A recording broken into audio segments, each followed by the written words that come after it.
So Om Namo Bhagavate Vasudevaya. Om Namo Bhagavate Vasudevaya. Om Namo Bhagavate Vasudevaya. Om Namo Bhagavate Vasudevaya. Om Namo Bhagavate Vasudevaya. Om Namo Bhagavate Vasudevaya. Alright, so you can begin from 35. Next 35. Abhyang Gunmardanarsha Antadhava Bhikhe Janam Anadya Gita Nirtyani Arvani Urtanva Aham. Translation. On special occasions and daily if possible, the deity should be massaged with ointment, shown a mirror, offered a eucalyptus stick for brushing his teeth, baked with the 5 kinds of nectar, offering all kinds of opulent foods, and entertained with singing and dancing. Purport. Srila Vishwanath Chakravarti Thakur describes the process of deity worship as follows.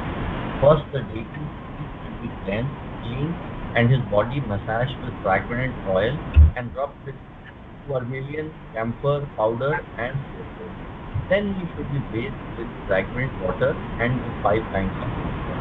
Next, one should offer valuable silk garments and jeweled ornaments to the deity, smear his body with sandalwood paste, and offer him garlands and other gifts. After this, one should hold a mirror in front of the deity and offer scented oil, flowers, incense, lamps, and sacred water for deity's use. One should offer all types of palatable foods, fragrant water, special nuts, garlands, arati lamps, a bed to rest on, and so on. One should also fan the deity and perform instrumental music, singing and dancing. This deity worship must be performed on special occasions like religious holidays or else, if one can afford it. According to Srila Sridhar Swami, Ekadashi is an appropriate day for performing special deity worship. Text 36. Vidhina vihitte kunde mekhala garta vedibhi agnim adhyaya parita samuhet pani no ditam. Translation. In an arena constructed according to scriptural injunctions, the devotee should perform a fire sacrifice utilizing the sacred bed, the sacrificial pit, and the altar mount. When igniting the sacrificial fire, the devotee should bring it to a blaze with wood piled up by his own hands. Text 37. Pari परिस्तिर्यथा पर्युक्षेद अन्वाध्याय यथा विधि प्रोक्षाणाया साध्या द्रव्याणि प्रोक्षाष्याग्नौ भावयेतामम्. Translation. After spreading kusha grass on the ground and sprinkling it with water, one should perform the Anvadhana ritual according to the prescribed rules. Then one should arrange the items to be offered as oblations and should sanctify them with the water from the sprinkling vessel. The worshipper should next meditate upon me within the fire. Purport. Srila Jiva Goswami mentions that one should meditate upon the Lord as the super soul within the sacrificial fire. Text 38:41.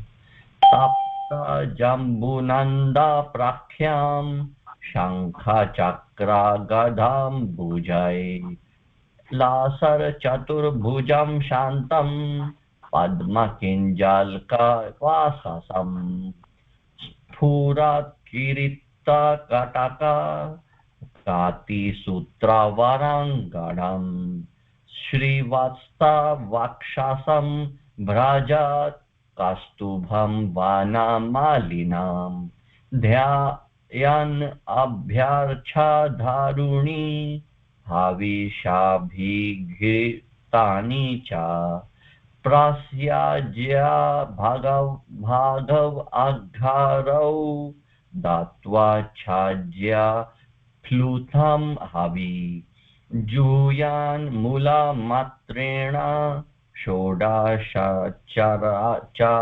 वादानन्ता धर्माभि धर्माधिभ्यो यथा न्यायं मंत्राय svisthi kritam buddha. Translation: the intelligent devotee should meditate upon that form of the Lord, whose color is like molten gold, whose four arms are resplendent with the conch shell, disc, club, and lotus flower, and who is always peaceful and dressed in a garment colored like the filaments within the lotus flower. His helmet, bracelets, belt, and fine arm ornaments shine brilliantly. The symbol of Srivatsa is on his chest, along with the glowing Kastub gem and a garland of forest flowers. The devotee should then worship that Lord by taking pieces of firewood soaked in the sacrificial ghee and then throwing them into the fire. He should perform the ritual of Adhara, presenting into the fire the various items of oblations drenched in ghee. He should then offer to 16 demigods, beginning with Yamaraj, the oblation called Swishtikrit, reciting the basic mantras of each deity and the 16-line Purusha Sukta hymn. Pouring one oblation after each line of the Purusha Sukta, he should utter the particular mantra naming each deity. Text 42. अभ्यर्च्यथ नमस्कृत्य पार्षदेभ्यो बलिं हरेत् मूलमन्त्रं जापेत् ब्रह्म स्मरण नारायणात्मकम्. Translation: having thus worshipped the Lord in the sacrificial fire, the devotee should offer his obeisances to the Lord's personal associates by bowing down and should then present offerings to them. He should then chant quietly the Mula mantra of the deity of the Lord, remembering the absolute truth as the Supreme Personality Narayan. Text 43. Okay, so you can hold it. Sri Raghunandan, please accept my obeisances. Glory to Prabhupada. And we're at text 43 of chapter 27. And can you continue from there, please?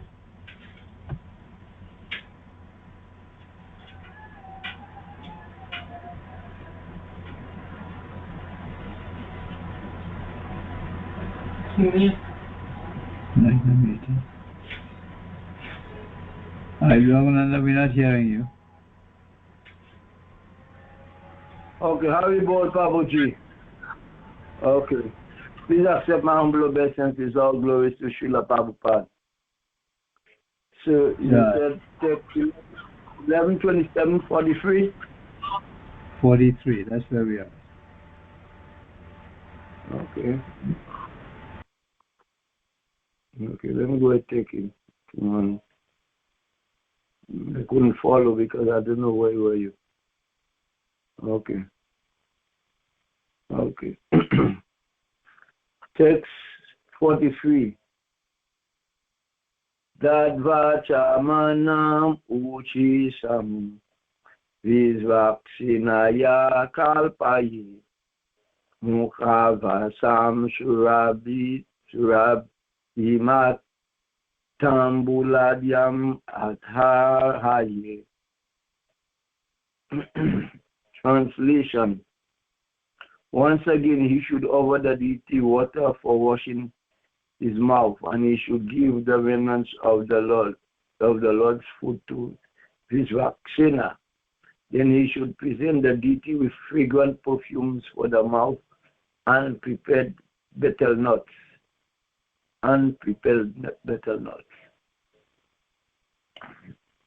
Text 44.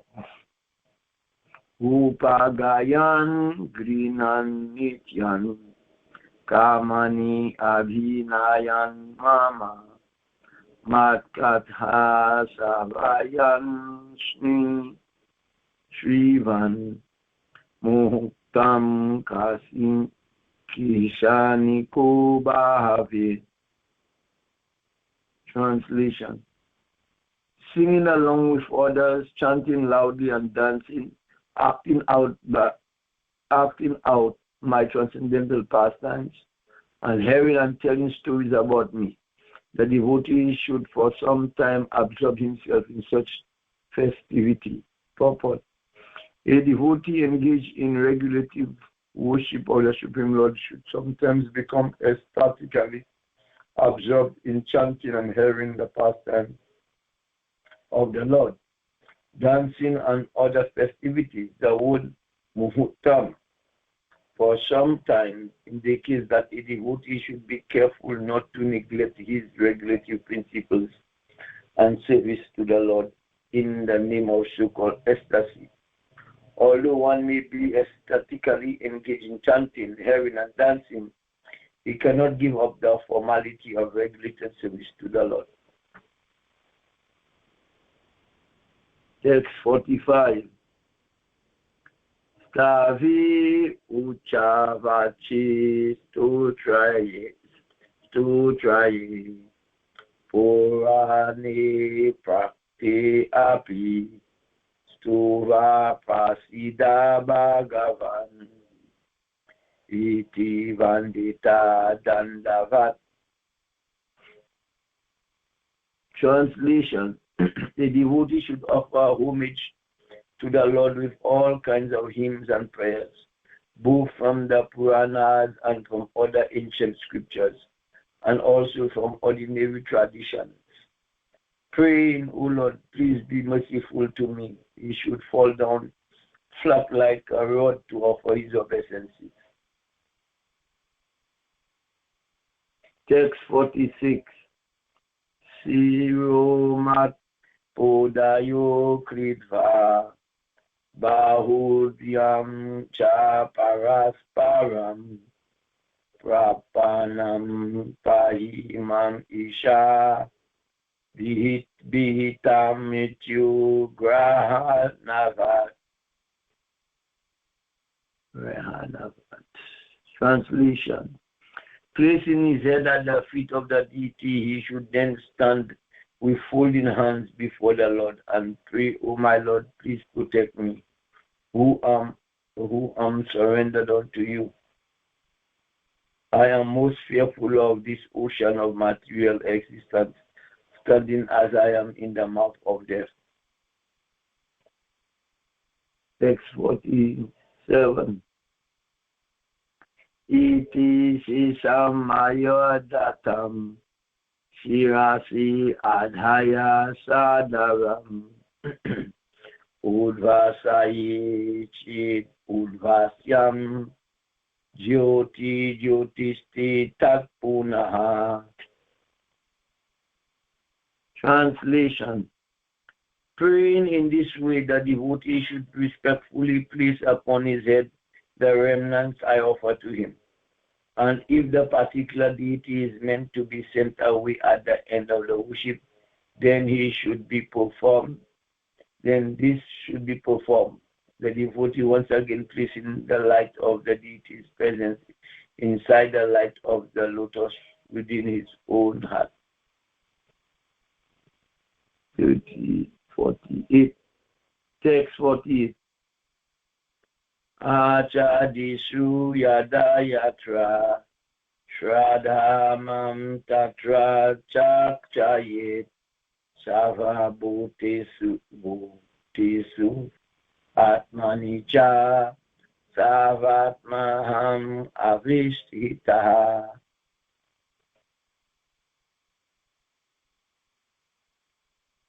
Translation.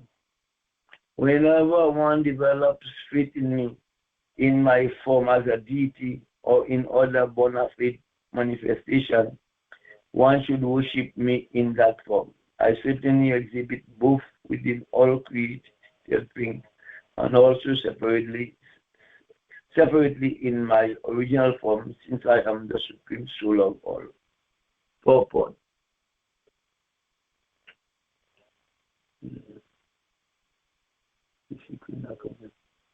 Purport. Something blocking me there, and I don't know why this thing. Okay, the purport. The Supreme Personality of Godhead is worshipped according to the faith of a particular worshipper.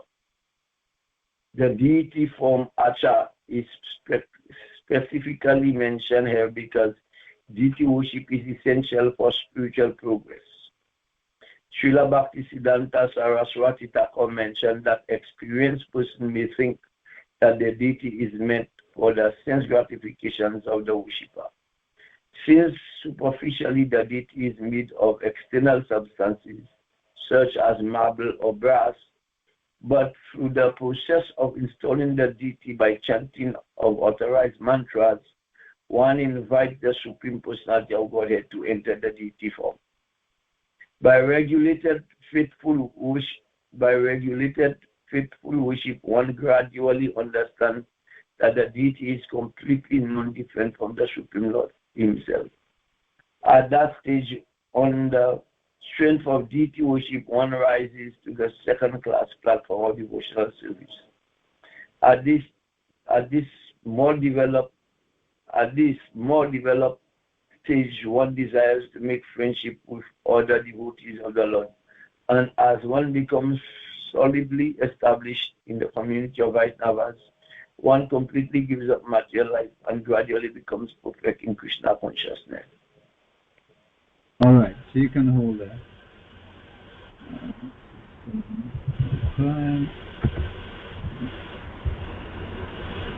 Okay, so continuing with text 49.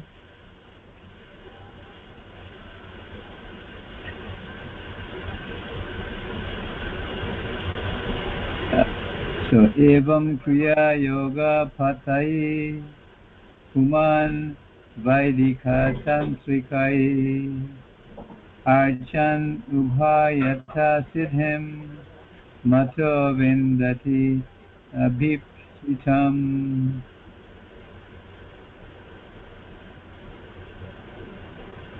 By worshipping me through the various methods described in the Vedas and Tantras, one will gain from me a desired perfection in both this life and the next. Text 50.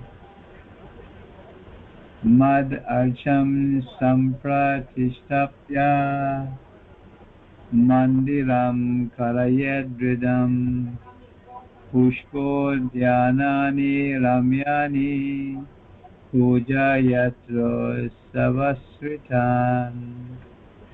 Translation. The devotee should more fully establish my deity by solidly constructing a temple along with beautiful gardens. These gardens should be set aside to provide flowers for the regular deity worship, special deity processions, and holiday observances. Purport.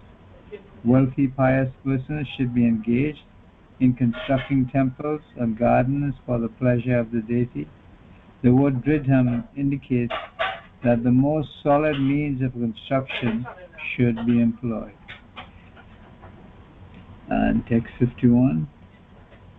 Puja dinam pravahartam mahaparvashtat sanvaham Kshetrapana puragraman Dattvamat sarstitam iyat. One who offers the deity gifts of land, markets, cities, and villages so that the regular deity worship and special festivals of the deity may go on continually, will achieve opulence equal to my own. Purport. By placing tracts of land in the deity's name, there will be regular income for the opulent deity worship, both from rent and from agricultural production. A worshipper who makes the arrangements mentioned above will certainly achieve opulence like that of the personality of Godhead. And text 52. Pratishtaya sarvabhaumam sadmana bhuvanatrayam pujadina brahmalokam tribhirmat samyatamiyat. By installing the deity of the Lord, one becomes king of the entire earth. By building a temple for the Lord, one becomes ruler of the three worlds. By worshipping and serving the deity, one goes to the planet of Lord Brahma. And by performing all three of these activities, one achieves a transcendental form like my own. Text 53. Mam eva naira pikshayana bhakti yogena vindati bhakti yogam sa labhata evam ya pujyata mam. But one who simply engages in devotional service with no consideration of fruitive results attains me.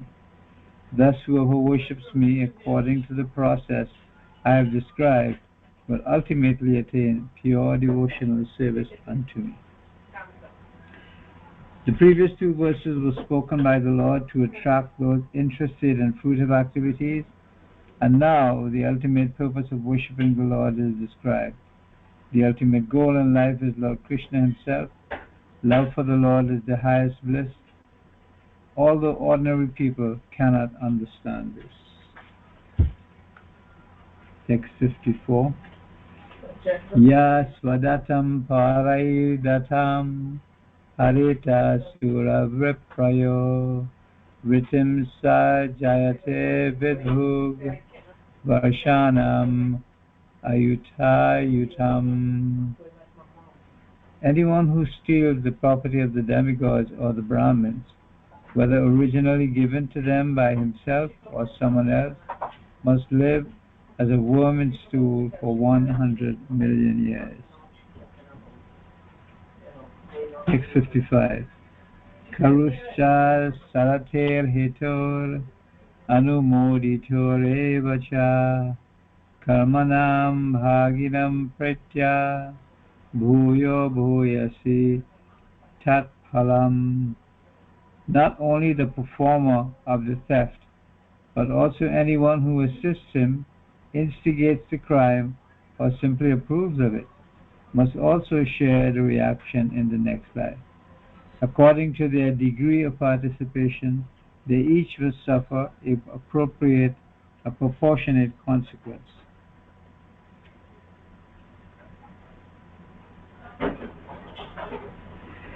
All right.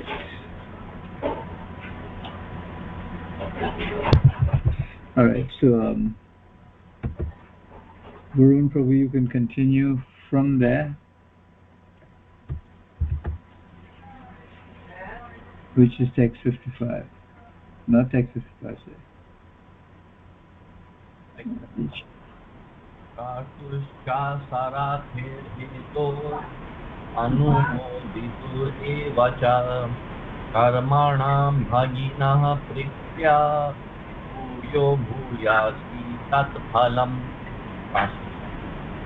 Not only the performer of the theft, but also anyone who assists him, instigates the crime, or simply approves of it, must also share the reaction in the next life. According to their degree of participation, they each must suffer a proportionate consequence. Purport: stealing paraphernalia meant for worshipping the Supreme Lord or his authorized representative should be avoided at all costs.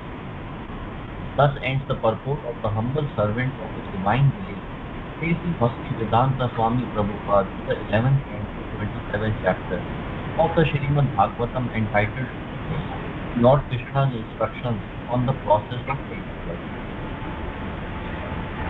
Chapter 23. Dhyan is Yoga. Text 21. Text 1. Iti Bhagavan Uvacha Para Swabhava Karmani Na Parasham Na Dharayaha Ye Vishvam Ekatmakam Pashyan Prakriya Pujena Cha. The Supreme Personality of Godhead said, one should neither praise nor criticize the conditioned nature and activities of other persons. Rather, one should see this world as the combination of material nature and the enjoying soul, all based on the one absolute purpose. Material situations and activities appear to be good, passionate, or ignorant according to the interaction of the modes of nature. These modes are produced by the illusory potency of the Lord, which is itself not different from its master, the Supreme Personality of Godhead. So a devotee of the Lord remains aloof from the illusory, temporary manifestations of material nature. At the same time, he accepts material nature as the potency of the Lord, and thus essentially real. The example may be given that modeling clay is shaped by a child into various playful forms, such as tigers, men, or houses. The modeling clay is real, whereas the temporary shapes it assumes are illusory, not being actual tigers, men, or houses. Similarly, the entire cosmic manifestation is modeling clay in the hands of the Supreme Lord, who acts through Maya to shape the glaring temporary forms of illusion, which absorbs the minds of those who are not devotees of the Supreme Personality of Godhead. Text 2. Para swabhava karmani yah prashamsati nindati sa ashubhrashyate swarthad asati abhiniveshata. Translation. Whosoever indulges in praising or criticizing the qualities and behaviors of others will quickly become deviated from his own best interest by his entanglement in illusory dualities. Purport. A conditioned soul desires to lord it over material nature and thus criticizes another conditioned soul whom he considers inferior. Similarly, one praises a superior materialist because one aspires to that superior position, in which one may dominate others. Praising and criticizing other materialistic people are thus directly or indirectly based on envy of other living entities, and cause one to fall down from swa-artha, one's real self-interest, Krishna consciousness. The words asati abhiniveshataha, by absorption in the temporary or unreal, indicate that one should not adopt a concept of material duality and praise or criticize other materialistic persons. Rather, one should praise the pure devotees of the Supreme Lord and criticize the mentality of rebellion against the personality of Godhead, by which one becomes a non-devotee. One should not criticize a low-class materialist, thinking that a high-class materialist is nice. In other words, one should distinguish between the material and the spiritual, and should not become absorbed in good and bad on the material platform. For example, an honest citizen distinguishes between the life of a civil freedom and that of the imprisonment, whereas a foolish prisoner distinguishes between the comfortable and uncomfortable prison cells. Just as for a free citizen, any situation in prison is unacceptable, for a liberated Krishna consciousness, for a liberated Krishna conscious devotee, any material position is unappealing. Srila Bhakti Siddhanta Saraswati Thakur indicates that rather than trying to separate conditioned souls by materialistic distinctions, one should bring them together to chant the holy names of the Lord and propagate the Sankirtan movement of Lord Chaitanya. A non-devotee or even an envious third-class devotee is not interested in uniting people on the platform of love of Godhead. Instead, he unnecessarily separates them by emphasizing material distinctions like communist, capitalist, black, white, rich, poor, liberal, conservative, and so on.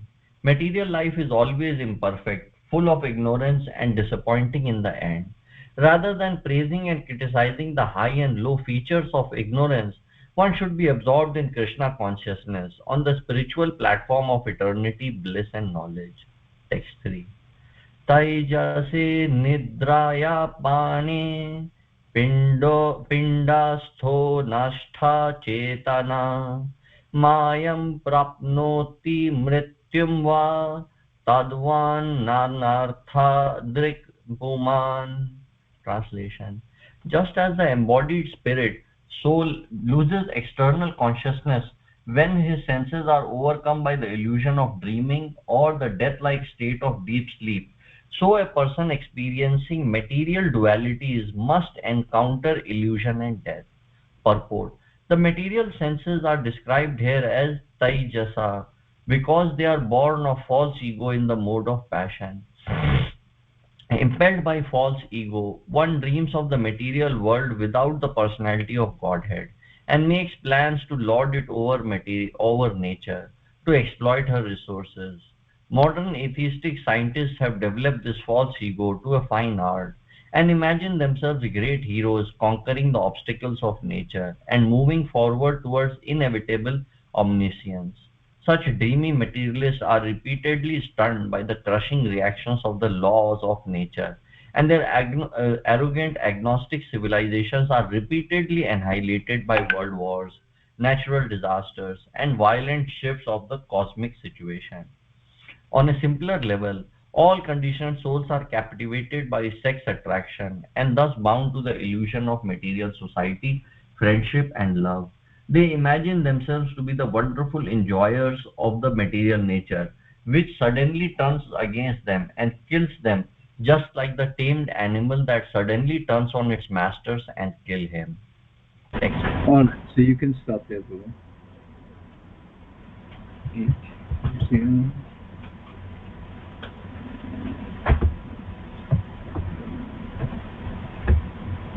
All right, so Raghunandan, you can continue from text 4.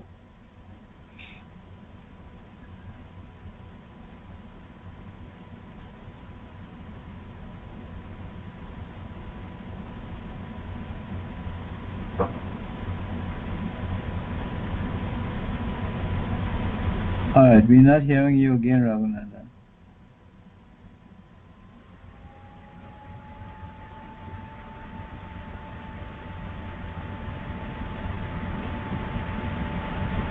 All right, I can't say what happened to him. So I'm going to continue from text 4. Kim bhadram kim abhadram va dvaitasya vashtuna kiyat vachoditam tad anartam manasaryatam evacha. That which is expressed by material words or meditated upon by the material mind is not ultimate truth. What therefore is actually good or bad within this insubstantial world of duality, and how can the extent of such good and bad be measured? Purport: the actual truth is the Supreme Personality of Godhead, from whom everything emanates, by whom everything is maintained, and in whom everything merges to rest. Material nature is the reflection of the Absolute Truth, and by interaction of the material modes of nature, the innumerable varieties of matter appear to be separate, independent truths.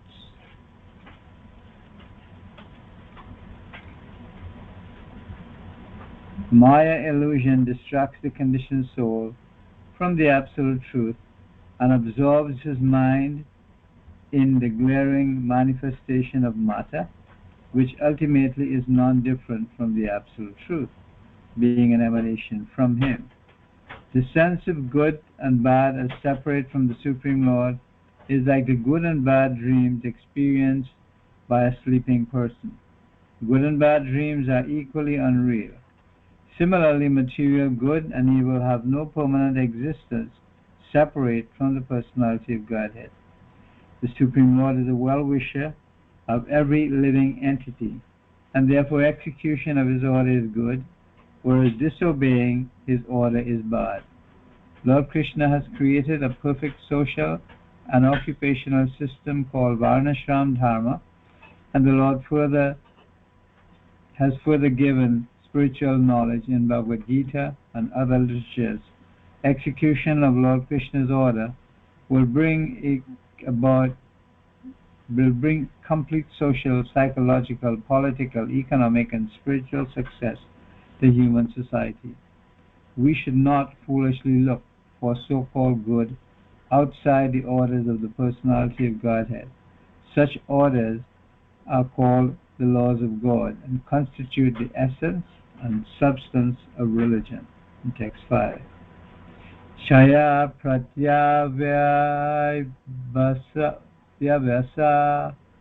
hi ashantopi archakarina evam dehadayo bhava yachanti amrityuto bhayam. Although shadows, echoes, and mirages are only illusory reflections of real things, such reflections do not cause a semblance of meaningful or comprehensible perception. In the same way, although the identification of the conditioned soul with the material body, mind, and ego is illusory, this identification generates fear within him even up to the moment of death.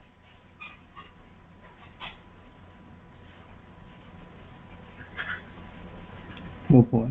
Although shadows, echoes, and mirages are mere reflections of real substances, they create strong emotions in persons falsely accepting them as real.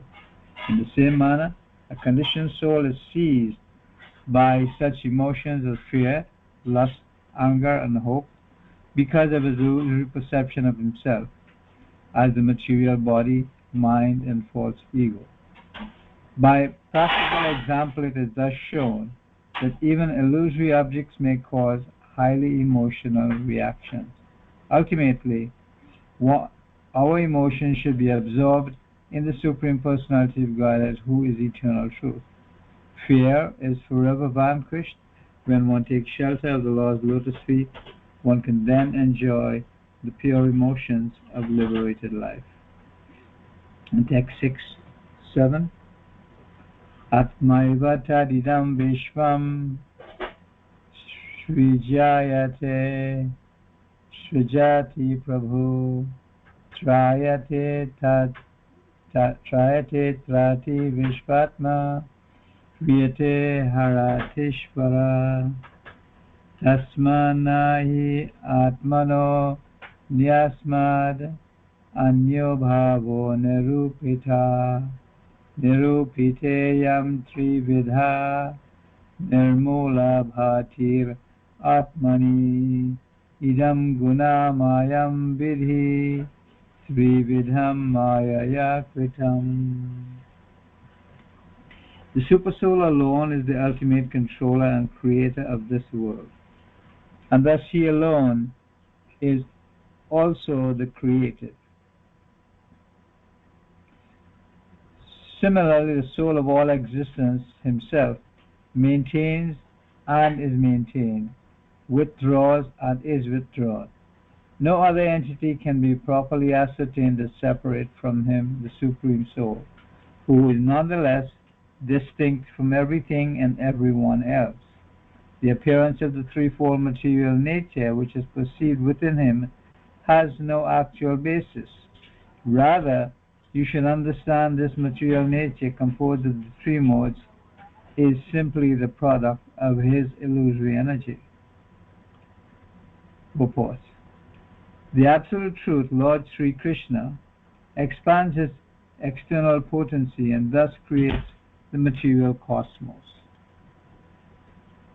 As with the sun globe and its expanded rays, the Lord and his expanded potency are simultaneously one and different.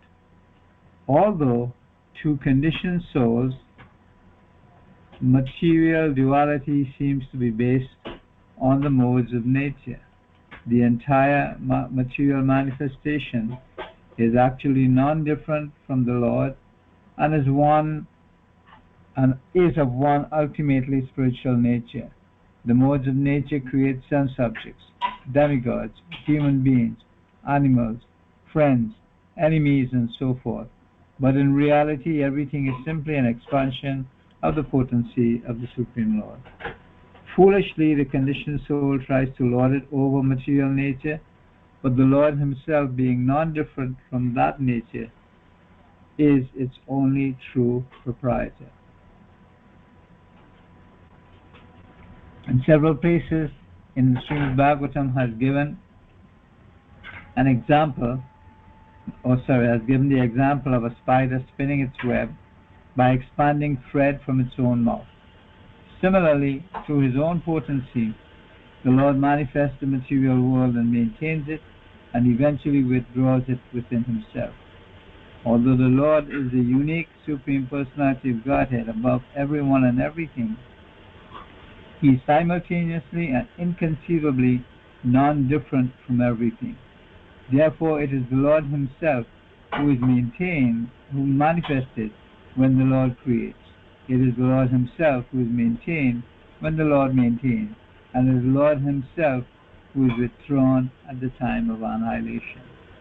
Although the Lord is none different from both his spiritual abode and his material creation, still the spiritual abode Vaikuntha is always superior to the material manifestation. Both matter and spirit are energies of the Lord, yet the spiritual energy is molded into the eternal forms of bliss and knowledge, whereas the temporary forms of matter are symbols of ignorance and frustration for the conditioned souls who covet them. The Supreme Lord is himself the reservoir of all pleasure and is thus dear to his devotees.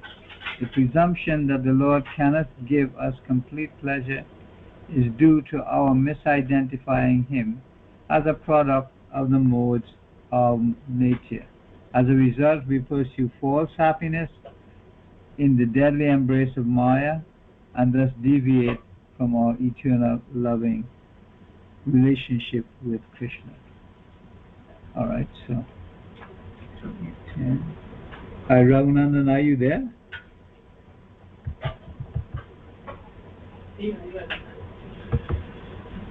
Alright, so again, I don't know what happened to him. So, Varun Prabhu, you can continue from text 8, please.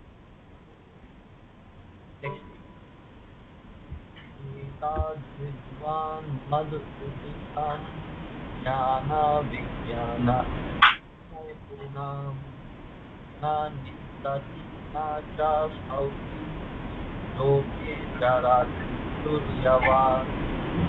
Translation. One who has properly understood the process of becoming firmly fixed in theoretical and realized knowledge, as described herein by me, does not indulge in material criticism or praise. Like the sun, he wanders freely throughout this world. Purport: every living entity emanates from the Supreme Lord, and is thus naturally full of realized knowledge. But when one becomes attached to praising or criticizing material good and bad for one's personal sense gratification, one's expert knowledge of the Lord becomes covered. A pure devotee should neither love nor hate any aspect of material illusion. He should rather accept whatever is favorable for serving Krishna and reject whatever is unfavorable, following the guidance of a bona fide spiritual master. Text 9. प्रत्यक्षेणानुमानेन निगमेनात्मा संविदा आदि अन्तवद् असज् ज्ञात्वा निःसङ्गो vichared iha.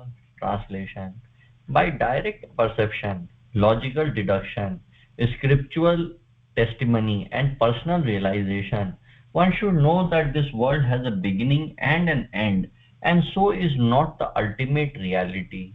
Thus one should live in this world without attachment. Purport: according to Srila Jiva Goswami, there are two main material dualities. The first duality is that one sees material good and bad, beautiful and ugly, rich and poor, and so on.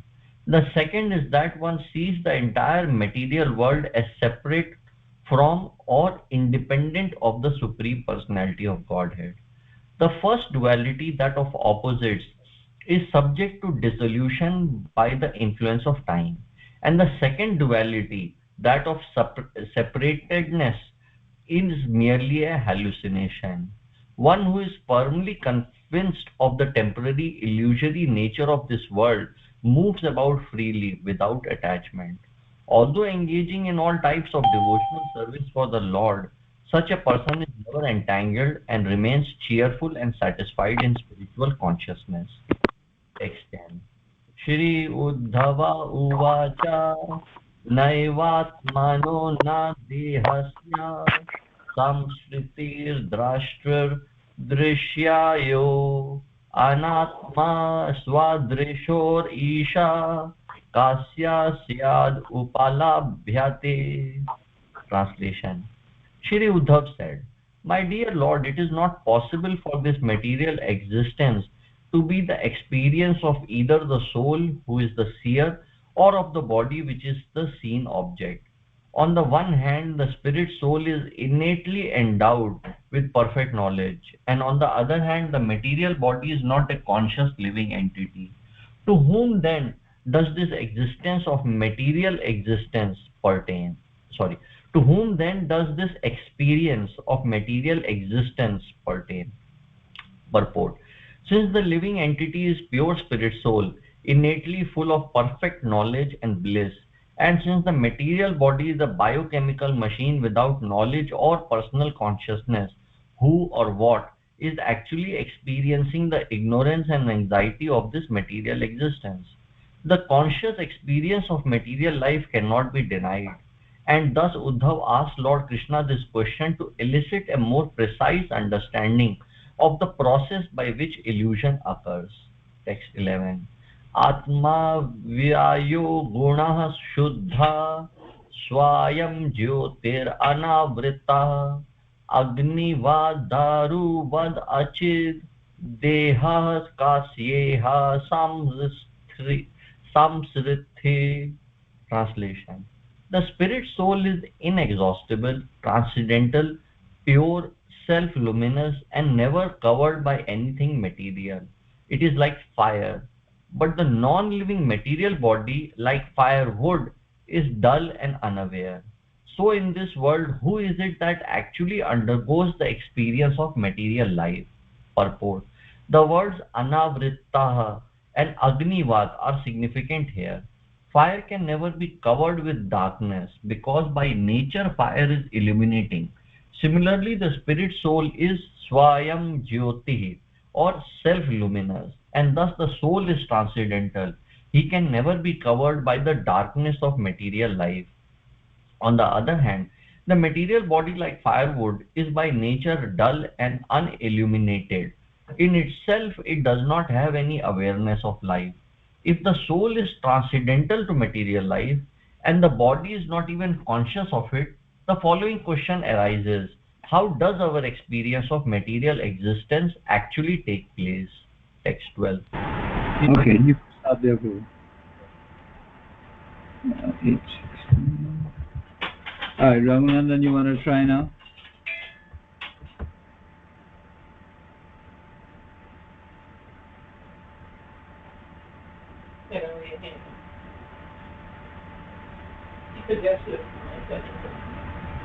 Okay, we're not hearing you.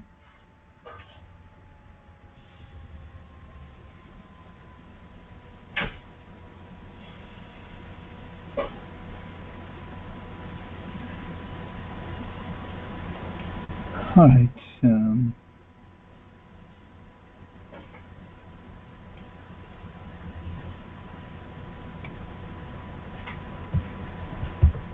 All right, so continuing from text 12. Sri Bhagavan Uvacha Yavad Dehendriya Pranair Atmanam Sanikarshanam Samsara Palavam Stavad Apartopi Avivekina.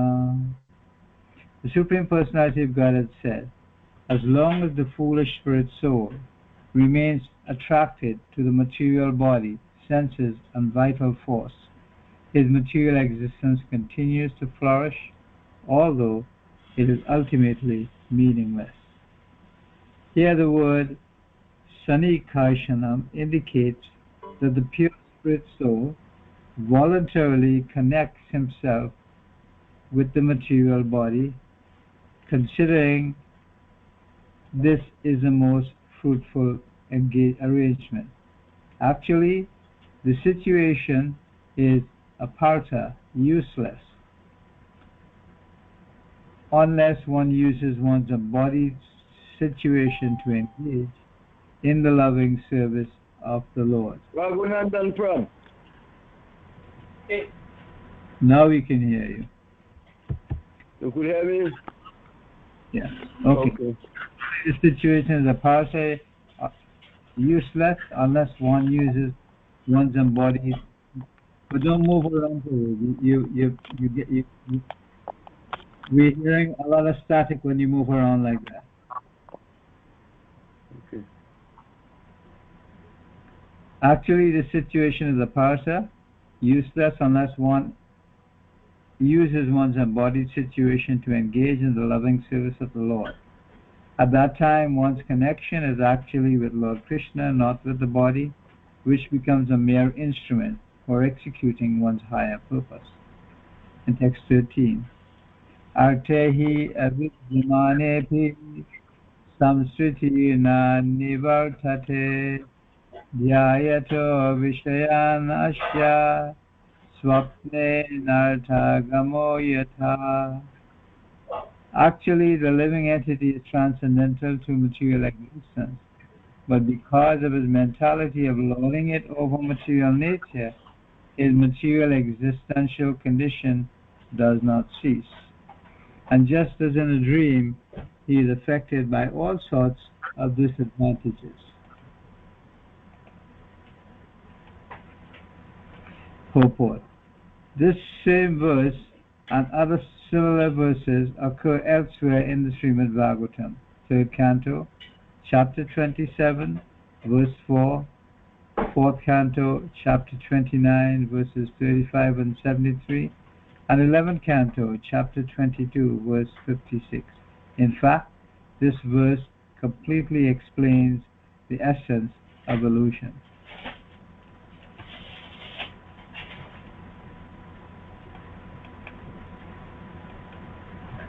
Okay, so text 14.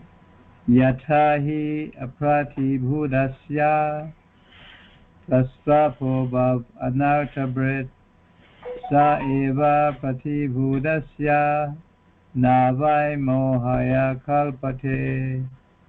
Although while dreaming a person experiences many undesirable things, upon awakening he is no longer confused by the dream experiences.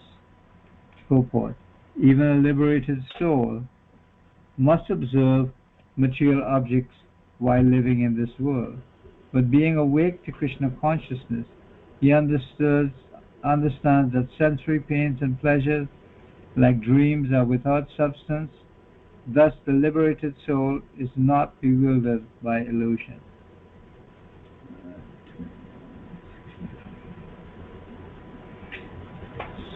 Soka harsha bhaya krodha lobha moha sprihadaya ahankarasya drishyante janma mrityushanatmana.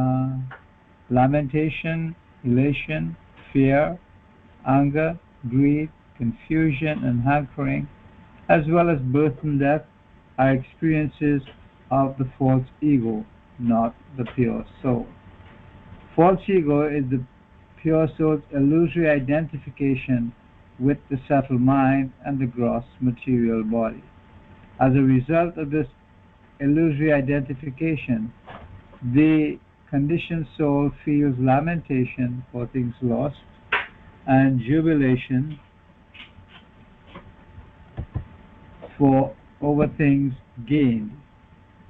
Fear of things inauspicious, anger and frustration of his desires, anger at the frustration of his desires, and greed for sense gratification. And so bewildered by such false attractions and aversions, the conditioned soul must accept further material bodies,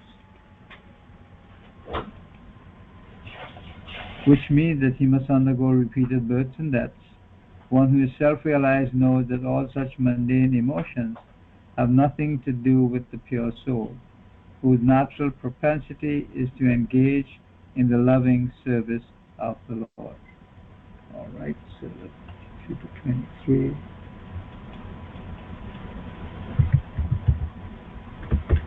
All right, Raghunandan, you want to try this time again? Okay. Did you unmute me? I have to mute you because you keep on giving static. So I unmute you now. You're unmuted. Okay. You see, when you're not reading, you should mute. Okay. No, well, that's what I does. But when I unmute, I cannot hear you. You can. Go ahead and read.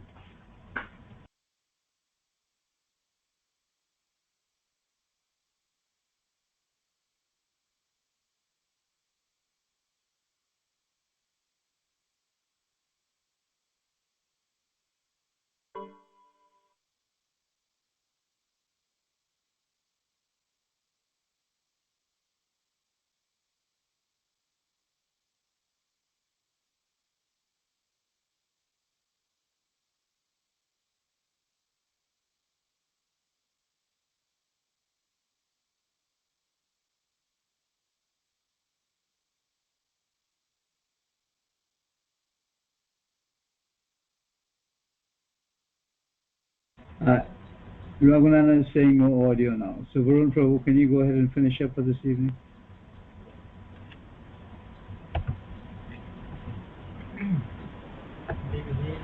प्राणा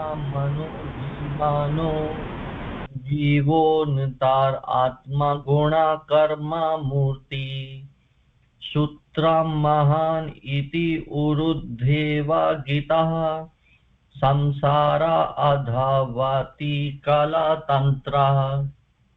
The living entity who falsely identifies with this body, senses, life, air and mind, and who dwells within these coverings, assumes the form of his own materially conditioned qualities and work. He is designated variously in relation to the total material energy, and thus under the strict control of supreme time, he is forced to run here and there within material existence. Purpose. False ego, which causes the living entity to suffer material existence, is here in detail as the illusory identification with the material body, senses, life, air, and mind. So just go ahead and listen, Raghunandan. Go ahead and read. Okay, text 16. No. You just go ahead and listen. Go ahead and listen for me. Oh, okay, all right. Okay. The word Kala refers directly to the Supreme Personality of Godhead. The word Kal refers directly to the Supreme Personality of Godhead, who imposes the limiting segments of time upon the conditioned souls, keeping them tightly bound under the laws of nature. Liberation is not an impersonal experience. Liberation is attainment of one's eternal body, senses, mind, and intelligence in the association of the personality of Godhead. We can revive our eternal liberated personality free from the contamination of false ego by dedicating ourselves to the loving service of the Lord in Krishna consciousness. When the pure spirit soul accepts the false ego, he must undergo material sufferings. One automatically conquers the false ego by accepting oneself in pure Krishna consciousness to be the eternal servant of Lord Krishna. Text 17.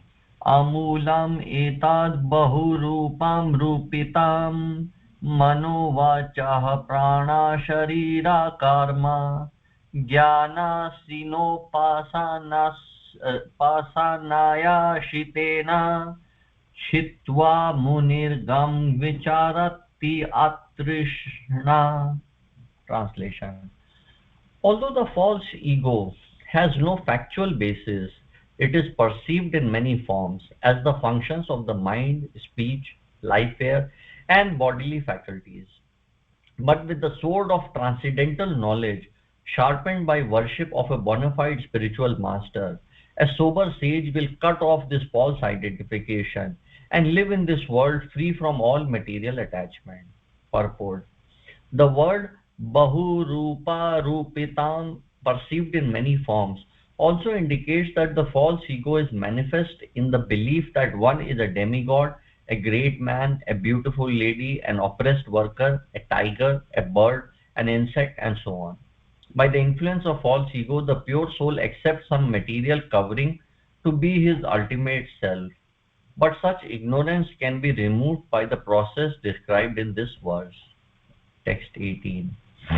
ज्ञानं विवेको निगमस्तपश्च प्रत्यक्षम् ऐतिह्यम् अथानुमानम् आदि अन्तयोरस्य यद् एव केवलं कालश्च हेतुश्च तद् एव मध्ये.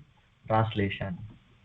Real spiritual knowledge is based on the discrimination of spirit from matter, and it is cultivated by scriptural evidence, austerity, direct perception, reception of the Puranas, historical narrations, and logical inference. The absolute truth, which alone was present before the creation of the universe, and which alone will remain after its destruction, is also the time factor and the ultimate cause.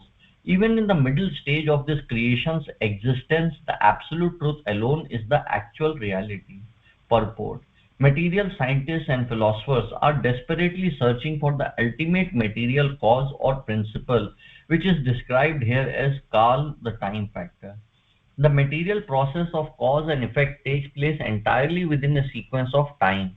In other words, the time factor is the motivating impetus for material cause and effect. This time factor is a manifestation of the Supersoul, the form of the Supreme Lord that pervades and supports the cosmic manifestation. The method for acquiring knowledge is scientifically described here, and those who are serious, reasonable scholars will take advantage of the transcendental epistemology revealed here by the Lord. Should you continue, Prabhuji? We can stop it. It's really good. Okay, so basically what's happening here, it's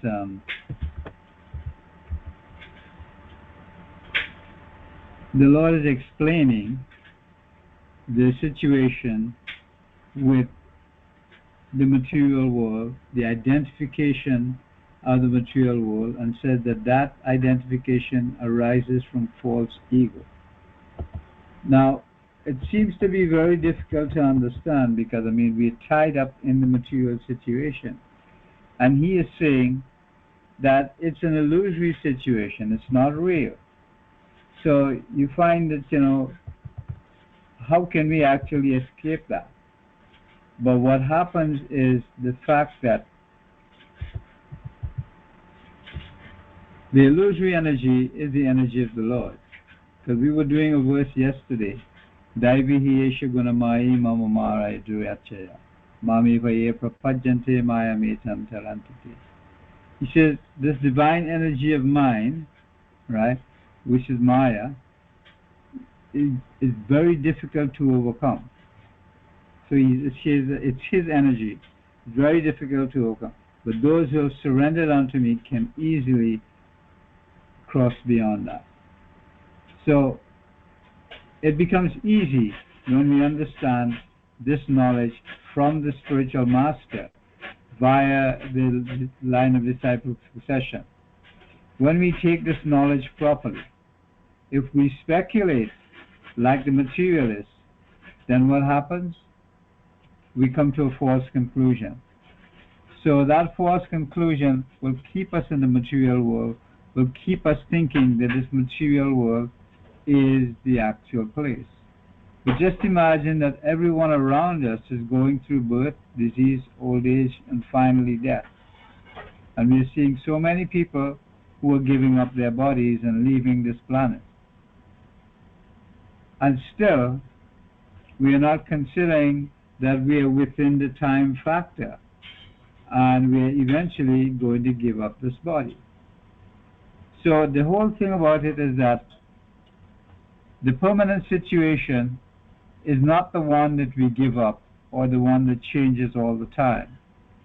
The permanent situation is the one that is of the eternal nature of the Supreme Personality of Godhead. So, it might be very difficult to understand, but by the intervention of the Supreme Personality of Godhead in our lives and in our practice of devotional service, it becomes easy for us to understand this illusory concept. Then what happens is we utilize the body, the mind, the intelligence, the false ego, everything we utilize in the service of the Supreme Lord. And in that way, it's not bewildering to us anymore. It doesn't tie us down into this material world. It gives us the way or the method by which we can free ourselves from the material nature. So, even though materialism is an illusory situation, it's unreal, and the only real thing is the Supreme Personality of Godhead, in this situation in the material world, we can actually utilize this material situation to our own advantage to accept and serve the Supreme Personality of Godhead. So, these verses should take a little bit of understanding to read and reread and reread, but the thing about it is that no amount of mental speculation will do it. We have to get that information via the pure spirit soul, via the Supreme Personality of Godhead, via the spiritual master. And we have to act on that. We have to act in that method, in that way. No amount of material, mental activity is going to make us understand this thing. We can't understand it mentally. But we can understand it. Try to explain this to someone who has no idea about it, and he says, "What are you talking about?" They can't understand it. It's something completely different from that, from what they understand. So, this is the whole thing about it. Only by the mercy of the Lord can we do this, by no other method. So, we can stop here at text